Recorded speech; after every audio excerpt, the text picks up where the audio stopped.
seconds. Boom. And why was I juggling? I don't know. I thought it would be fun to do something different other than having my intro. I love the intro. But seeing it, seeing seeing the thumbnail on every single one of my posts is a little annoying, and I'm not sure how to change it. And every time I try to change the thumbnail on like Facebook and stuff, um, I can't do it. I don't know. I'm sure I can do it. Anyways, good morning. Dobre jutra. Dobre ranok. Buenos dias. All of that. Today, I wanted to do a quick video on hope. And the reason I wanted to do this on hope is recently I've had some experiences, and some good, some not so good, where I've seen hope lost and hope gained and all of that. So I thought this would be perfect, following up on what we talked about yesterday, or what I talked about yesterday. I would love to have everybody on here just to talk about this, right? All these fun things. So following up on Wilma Rudolph from yesterday and the things that she achieved in her life, and just the amazing obstacles that she had to overcome required an immense amount of hope, right?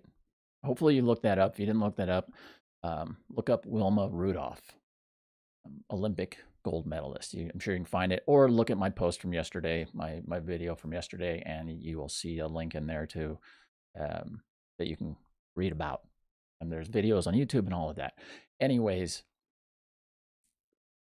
dovetailing off of that with hope, there is a few things. And just to preface this afternoon, so I'm going to set the topic right now, kind of go over a little bit of information on hope. And then this afternoon at 5:30 p.m. my time, or 7:30 p.m. Eastern, I'm going to go into some tools, some action steps that you can take for developing hope and refining that and identifying it, and what to do when you maybe lose hope and things like that. And the one question to ask yourself, and the one question I would like to ask everybody, I should have started with this, is what's one thing you're hopeful for? What's one thing you're hopeful for in your life right now? I would love to know. Comment, please. Let me know one thing you're hopeful for. Even if it's just, I hope it's a sunny day today.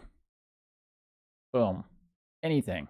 Any little amount of hope that you can muster from anything builds momentum in other areas of your life and makes everything seem possible.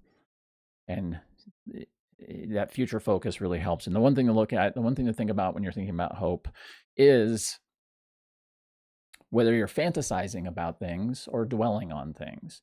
A lot of times we fantasize about stuff, right? We're like, oh, that'll be so amazing. I sure hope that happens. Well, that's not really hope. That's a wish.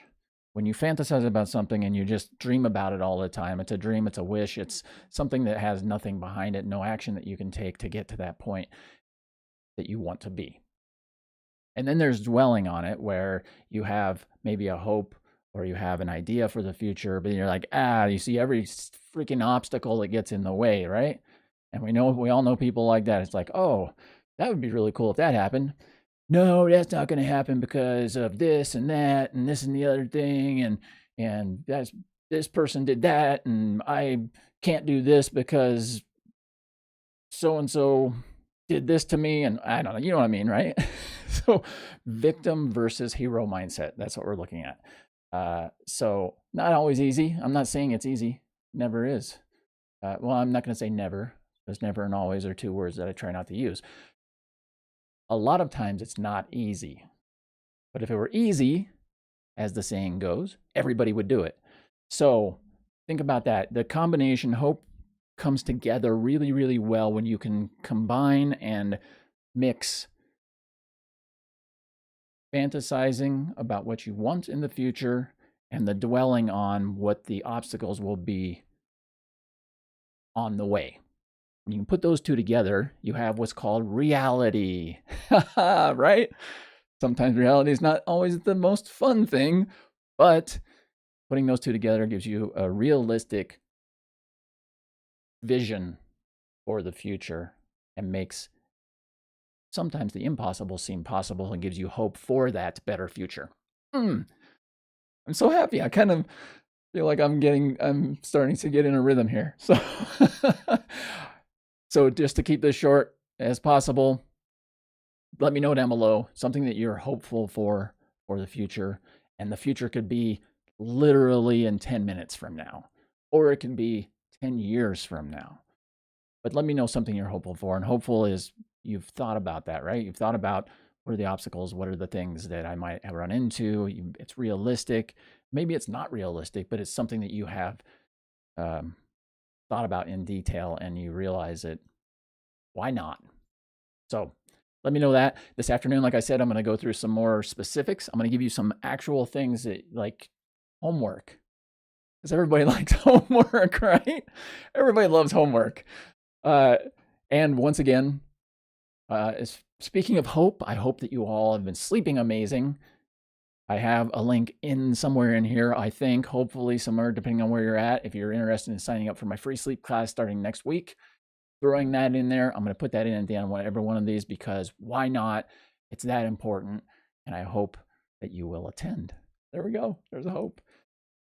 I can't really do a lot about that except for share it. So with that said, I will see you in, I'm going to be on the road too. So this is going to be really interesting. I don't know. I might have to try to do this from my phone at 5:30 or 7:30, 5:30 Mountain Time, 7:30 p.m. Eastern Time. I'll figure it out because that's what I do. Figure things out and make them happen more often than not.